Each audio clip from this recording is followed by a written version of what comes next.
Chers téléspectateurs, depuis quelque temps, nous sommes en train de parler des causes de l'échec de l'enfant de Dieu, l'échec des chrétiens dans sa vie. Pourquoi est-ce que le chrétien connaît l'échec?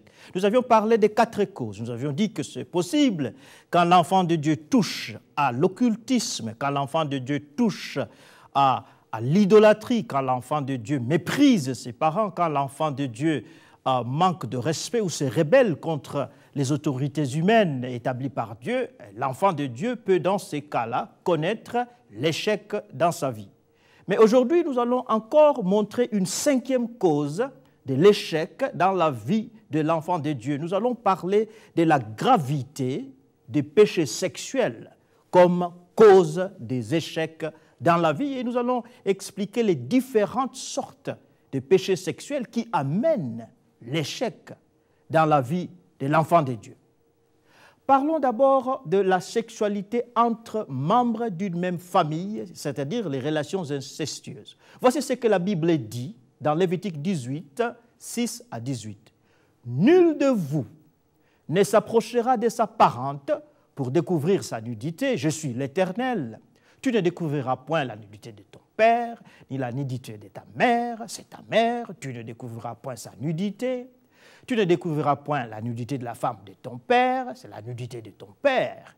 Tu ne découvriras point la nudité de ta sœur, fille de ton père ou fille de ta mère, née de ta maison ou née hors de la maison. Tu ne découvriras point la nudité de la fille de ton fils ou de la fille de ta fille, car c'est ta nudité. Tu ne découvriras point la nudité de la fille et de la femme de ton père, née de ton père, c'est ta sœur.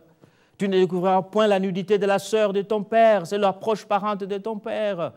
Tu ne découvriras point la nudité de la sœur de ta mère, car c'est la proche parente de ta mère. Tu ne découvriras point la nudité du frère de ton père, tu ne t'approcheras point de sa femme, c'est ta tante. Tu ne découvriras point la nudité de ta belle-fille, c'est la femme de ton fils. Tu ne découvriras point sa nudité, tu ne découvriras point la nudité de la femme de ton frère, c'est la nudité de ton frère. Tu ne découvriras point la nudité d'une femme et de sa fille, et tu ne prendras point la fille de son fils, ni la fille de sa fille, pour découvrir leur nudité, ce sont tes proches parentes. C'est un crime. Tu ne prendras point la sœur de ta femme pour exciter une rivalité en découvrant sa nudité à côté de ta femme pendant sa vie. Lévitique 20, 11 à 21. Si un homme couche avec la femme de son père et découvre ainsi la nudité de son père, cet homme et cette femme seront punis de mort. Leur sang retombera sur eux. Si un homme couche avec sa belle-fille, ils seront tous punis de mort. Ils ont fait une confusion. Leur sang retombera sur eux. Si un homme prend pour femme la fille et la mère, c'est un crime. On les brûlera au feu, lui et elle, afin que ce crime n'existe pas au milieu de vous. Si un homme prend sa sœur, fille de son père ou fille de sa mère, s'il voit sa nudité et qu'elle voit la sienne, c'est une infamie. Ils seront retranchés sous les yeux des enfants de leur peuple. Il a découvert la nudité de sa sœur. Il portera la peine de son péché. Tu ne découvriras point la nudité de la sœur de ta mère, ni de la sœur de ton père, car c'est découvrir sa proche parente. Ils porteront la peine de leur péché. Si un homme couche avec sa tante, il a découvert la nudité de son oncle, ils porteront la peine de leur péché, ils mourront sans enfant. Si un homme prend la femme de son père, c'est une impureté, il a découvert la nudité de son frère, ils seront sans enfant. Deutéronome 27, 20. Maudit soit celui qui couche avec la femme de son père, car il soulève la couverture de son père, et tout le peuple dira Amen. Deutéronome 27, 22. Maudit soit celui qui couche avec sa sœur, fille de son père ou fille de sa mère, et tout le peuple dira Amen. Deutéronome 27, 23. Maudit soit celui qui couche avec sa belle-mère, et tout le peuple dira Amen. Deutéronome 23, 1. Nul ne prendra la femme de son père et ne soulèvera la couverture de son père. L'expression « ne pas découvrir » la nudité qui se trouve dans Lévitique 18, 29 est une sorte d'euphémisme qui signifie les relations sexuelles entre une personne et les membres de sa famille. L'interdiction faite dans l'Ancien Testament garde sa valeur dans le contexte de l'Église. Les chrétiens et chrétiennes ne peuvent ni épouser, ni avoir des relations sexuelles avec leurs parents, frères et sœurs sanguins, cousins et cousines, belles familles, etc., sans attirer la malédiction de Dieu sur eux. L'apôtre Paul écrit ce qui suit. On entend dire généralement qu'il y a parmi vous de l'impudicité et une impudicité telle qu'elle ne se rencontre pas même chez les païens. C'est au point que l'un de vous a la femme de son père et vous êtes enflé d'orgueil et vous n'avez pas été plutôt dans l'affliction afin que celui qui a commis cet acte fût ôté du milieu de vous. Pour moi, absent de corps mais présent d'esprit, j'ai déjà jugé comme si j'étais présent celui qui a commis un tel acte. Au nom du Seigneur Jésus-Christ, et vous et mon esprit étant assemblés avec la puissance de notre Seigneur Jésus-Christ, qu'un tel homme soit livré à Satan pour la destruction de la chair, afin que l'esprit soit sauvé au jour du Seigneur Jésus-Christ. 1 Corinthiens chapitre 5, versets 1 à 5. La position prise par l'apôtre est très dure. Il ne demande pas simplement l'excommunication de celui qui est coupable d'une relation incestueuse. Il place une malédiction sur elle. La personne est livrée à Satan. L'interdiction des relations sexuelles entre membres d'une même famille doit attirer l'attention des chrétiens et chrétiennes vivant dans des sociétés traditionnelles qui pratiquent encore des mariages entre cousins et cousines, entre membres de la même famille élargie. Les chrétiens qui se retrouvent dans des mariages qui impliquent des liens sanguins doivent demander l'aide de leur pasteur pour recevoir la grâce du Seigneur. En effet, pour des chrétiens et chrétiennes déjà engagés dans des liens matrimoniaux interdits dans la Bible, il ne faut pas préconiser les divorces, non. L'apôtre Paul enseigne ce qui suit, que chacun demeure dans le tas où il était lorsqu'il a été appelé. 1 Corinthiens chapitre 7, verset 20. Cette permission se limite aux chrétiens entrés dans des liens matrimoniaux condamnés par la Bible avant leur conversion.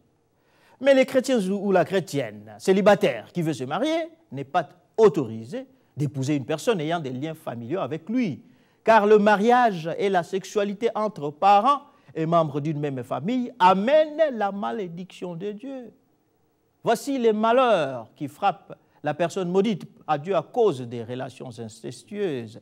La stérilité, l'instabilité émotionnelle, des pensées négatives, vous voyez? Les échecs dans notre vie viennent souvent parce que nous touchons à des relations sexuelles impures entre membres d'une même famille et cela nous amène de problèmes graves. Je te demande de te repentir aujourd'hui.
Un autre péché sexuel grave qui amène l'échec dans la vie du chrétien ou de n'importe quelle personne, c'est l'homosexualité.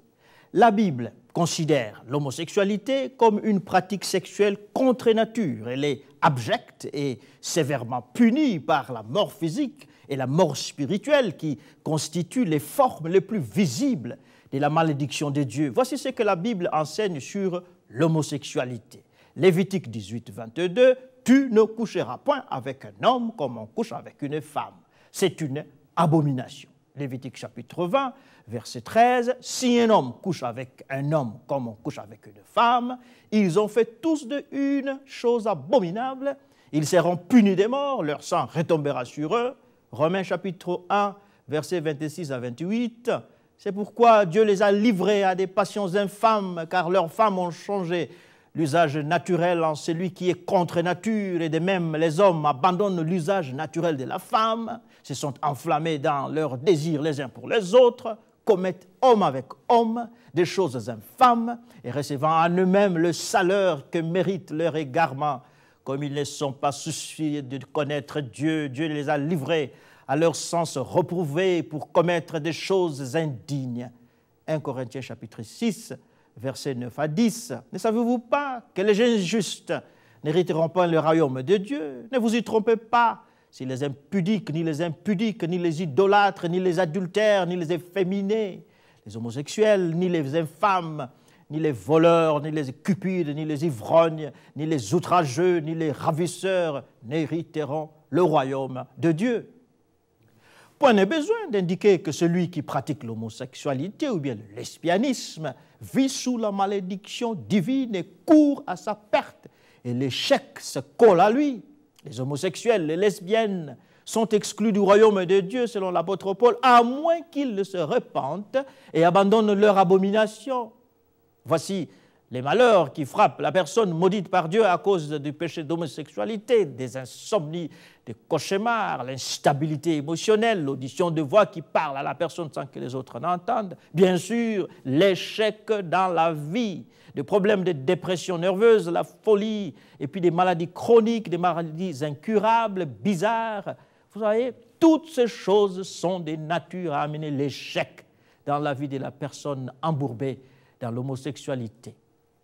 Parlons alors encore d'une autre cause de l'échec dans la vie de l'enfant de Dieu, à savoir les relations adultères avec la femme ou le mari de son prochain.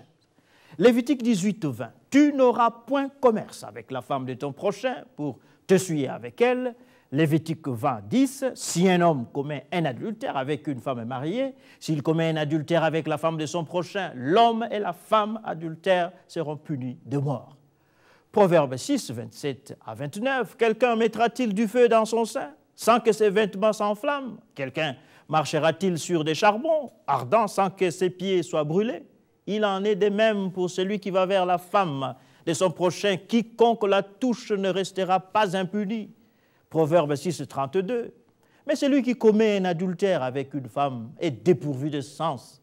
Celui qui veut se perdre agit de la sorte. » Hébreux chapitre 13, verset 4, « Que le mariage soit honoré de tous et l'élu conjugal exempt de souillure, car Dieu jugera les impudiques et les adultères. » Dans l'Ancien Testament, comme dans la plupart des coutumes traditionnelles du tiers-monde, l'adultère se définissait ou se définissait encore en termes de relations sexuelles avec la femme de son prochain. L'homme israélite était puni de mort, non parce qu'il avait des relations sexuelles en dehors du mariage. Il était puni de mort parce qu'il avait violé le droit d'un autre homme en prenant sa femme. Les relations sexuelles d'un homme israélite marié plutôt avec une femme non mariée n'étaient pas considérées comme adultérines. Si la relation illicite est découverte, la loi exigeait que l'homme prenne la femme non mariée comme épouse. On peut voir cela dans Exode 22, 15 à 16 ou encore dans Deutéronome 22, 28. Mais la même latitude n'était pas offerte à la femme israélite mariée. En Israël, si la femme mariée s'était trouvée en relation adultérine avec un homme non marié, les deux étaient mis à mort. Lévitique chapitre 20, verset 10, Deutéronome 22. Dans le Nouveau Testament, le Seigneur Jésus-Christ change la définition de l'adultère. L'adultère ne se limite plus à l'acte sexuel en dehors du mariage avec la femme d'un autre. L'adultère comporte aussi bien l'acte que l'intention du cœur, aussi bien de l'homme que de la femme mariée. En d'autres termes, l'homme ou la femme mariée qui convoite toute autre personne que son conjoint commet l'adultère dans son cœur. L'enseignement du Seigneur Jésus-Christ est rendu explicite plutôt dans le reste du Nouveau Testament, et particulièrement dans l'Épître aux Hébreux. l'auteur de l'Épître aux Hébreux précise que l'adultère, aussi bien que l'impudicité, sont strictement interdits dans la vie de ceux qui appartiennent au Seigneur Jésus-Christ. On peut le voir dans Hébreux chapitre 13, verset 4. Ainsi, selon la Bible, la malédiction de Dieu, l'échec, intervient dans la vie de toute personne qui pratique la sexualité en dehors du mariage, célibataire aussi bien que marié. La promiscuité sexuelle est cause de malédiction dans la vie de tout être humain, converti au Seigneur Jésus ou non. Voici les malheurs qui frappent la personne maudite à cause de l'adultère avec la femme de son prochain. L'insomnie, les cauchemars, l'instabilité émotionnelle, l'audition de voix qui parlent à la personne sans que les autres n'entendent, des pensées négatives accusatrices, dépression nerveuse constante, folie parfois, et encore, toujours, l'échec dans la vie, l'échec, la personne qui a touché à la femme de son prochain ne réussit pas. Je ne dis pas cela pour vous faire peur, mes amis, mais c'est la réalité. Toucher à la femme de son prochain, commettre l'adultère, amène à l'échec dans la vie. Parlons alors d'un autre péché grave qui amène l'échec dans la vie, à savoir la zoophilie, la sexualité avec les animaux. La zoophilie, c'est l'acte sexuel entre un homme et un animal. Cette perversion sexuelle se rencontre souvent dans des communautés de fermiers ou des bergers où l'interaction entre l'homme et les animaux est fréquente. La Bible place la personne qui s'engage dans une relation sexuelle avec un animal sous le coup de la colère divine et de la malédiction. Exode 22, 19, « Quiconque couche avec une bête sera puni de mort. » Lévitique 18, 23, 26, « Tu ne coucheras point avec une bête pour te souiller avec elle. » La femme ne s'approchera point d'une bête pour se prostituer avec elle, c'est une confusion. Ne vous souillez pas par aucune de ces choses, car c'est pour toutes ces choses que se sont souillées les nations que je vais chasser devant vous.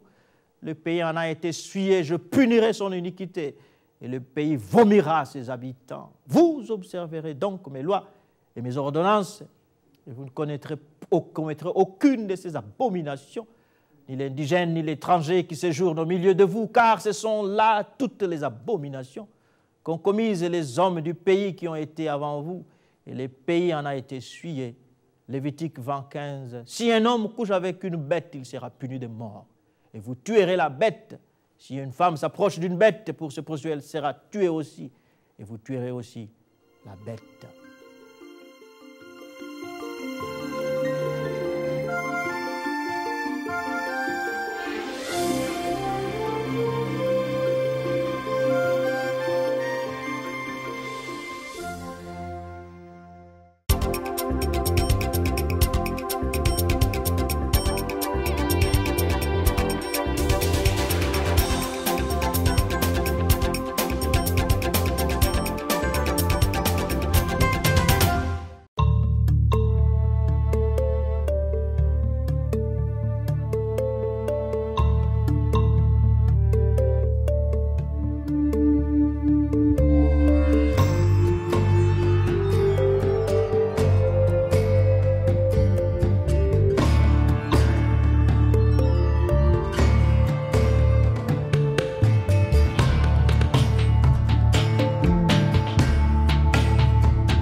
Encore et toujours, la personne qui touche à une bête et qui commet un péché sexuel avec un animal va connaître l'échec dans sa vie. N'allez pas accuser vos oncles et vos tantes des sorcelleries, quand c'est vous-même qui faites des choses qui vous détruisent.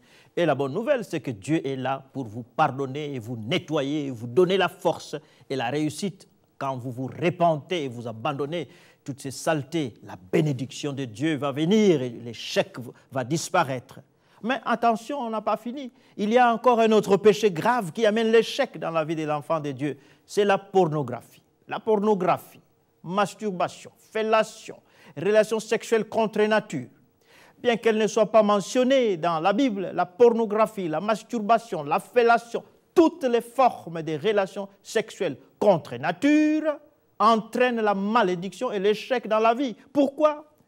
Parce que ces relations contre nature provoquent la souillure du corps et de l'âme de la personne qui les pratique.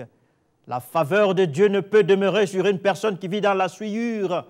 Ainsi, pour connaître la bénédiction de Dieu, source du succès dans la vie, tout enfant de Dieu impliqué dans la souillure, dans les souillures de la chair, dans les fautes sexuelles que nous avions mentionnées, doit se repentir, recevoir par la foi le sang purificateur du Christ. Nous allons parler dans les étapes qui vont suivre ce qu'il faut faire en pratique pour enlever toute cette saleté, enlever cette malédiction et recevoir cette bénédiction de Dieu qui donne la réussite, parce que Dieu veut que tu réussisses dans ta vie. Mais nous avons encore une autre cause, le vol de biens d'autrui. Le vol de biens d'autrui amène l'échec. Deutéronome 27, 17. Maudit soit celui qui déplace les bornes de son prochain, et tout le peuple dira Amen. En quoi consistent les bornes du prochain, dont parle la Bible, qui provoquaient la malédiction de Dieu contre la personne? Dans l'Ancien Testament, les bornes du prochain consistent aux limites de l'héritage territorial que Dieu a accordé à chaque tribu, à chaque clan, à chaque famille, à chaque individu, après l'entrée du peuple dans la terre promise. Dieu a partagé la terre d'Israël entre toutes les tribus et a ainsi mis à la disposition de chaque individu et chaque famille israélite une part de terre d'où ils pouvaient cultiver et assurer leur subsistance. Le Seigneur stipule clairement à tout Israël, plutôt, « Tu ne reculeras point les bornes de ton prochain, posées par tes ancêtres, dans l'héritage que tu auras au pays dont l'Éternel ton Dieu te donne possession. » Deutéronome 19, 14. Ainsi, pour protéger le peuple et les faibles contre l'avarice des méchants et des puissants, Dieu a placé une malédiction contre toute personne qui tenterait de réduire, de voler l'héritage de son prochain.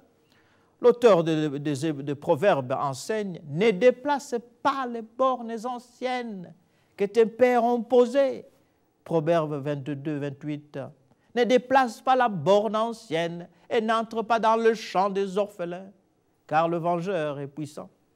Il défendra leur cause contre toi. » Proverbes 23, 10 à 11.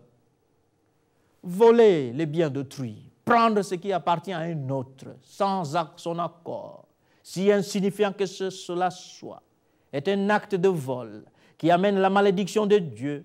Plusieurs enfants de Dieu sont bloqués dans la vie, tout simplement parce qu'ils ont pris, parce qu'ils ont déplacé, parce qu'ils ont substitué, parce qu'ils ont esquivé, parce qu'ils ont refusé de rendre, parce qu'ils ont volé quelque chose qui appartient à un autre.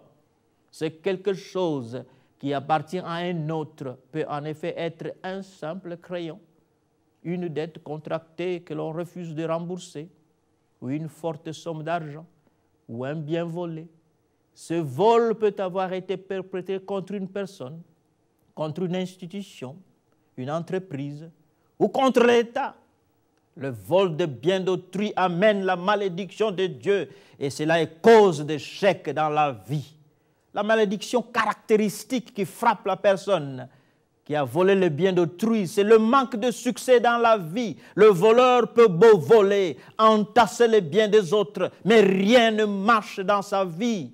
Le voleur ira plutôt d'un endroit à un autre, d'un lieu d'un travail à un autre, d'une affaire à une autre, mais rien ne marchera tant que les biens volés ne seront pas restitués ou confessés et abandonnés aux pieds du Seigneur Jésus-Christ, tant qu'il n'y aura pas restitution si possible. Parlons encore d'une autre cause, septième cause de l'échec, l'oppression des autres, surtout des faibles sociaux. Le Dieu de la Bible se décrit lui-même comme le Dieu juste, qui ne tolère pas l'injustice. Psaume 11, 5 à 7, 119, 137. Le Dieu de la Bible se déclare comme le Dieu qui hait l'oppression, surtout quand celle-ci vient des puissants contre les faibles. Le Dieu de la Bible se présente comme le défenseur des innocents, des étrangers, des veuves et des orphelins, des faibles de la société. Psaume 146, 9. Ainsi, toute personne qui opprime son prochain, surtout son prochain faible, devient l'ennemi personnel de Dieu. Par conséquent, la malédiction de Dieu s'attache à toute personne qui profite de sa richesse ou de sa puissance pour opprimer les autres, les faibles. La malédiction de Dieu s'attache aussi bien aux faibles qui oppriment les autres. Voici ce que le Seigneur affirme sous forme imagée dans la prophétie d'Ézéchiel. Et vous, mes brebis, ainsi parle le Seigneur l'Éternel. Voici, je jugerai entre brebis et brebis, entre béliers et boucs. Est-ce trop peu pour vous de paître dans le bon pâturage, pour que vous fouliez de vos pieds le reste de mon pâturage, de boire une eau limpide pour que vous troubliez le reste avec vos pieds. Et mes brebis doivent paître ce que vos pieds ont foulé et boire ce que vos pieds ont troublé. C'est pourquoi, ainsi leur parle le Seigneur l'Éternel, voici, je jugerai entre la brebis grasse et la brebis maigre, parce que vous avez heurté avec le côté et avec l'épaule, et frappé de vos cornes toutes les brebis faibles, jusqu'à ce que vous les ayez chassées. Je porterai secours à mes brebis, afin qu'elles ne soient plus au pillage, et je jugerai entre brebis et brebis. Ézéchiel 34, 17 à 22. Dans l'Ancien Testament, celui qui opprime son prochain, qu'il soit riche ou pauvre, est appelé un rachat, un méchant. Le méchant est celui qui, par ses paroles et activités, nuit au bien-être de son prochain.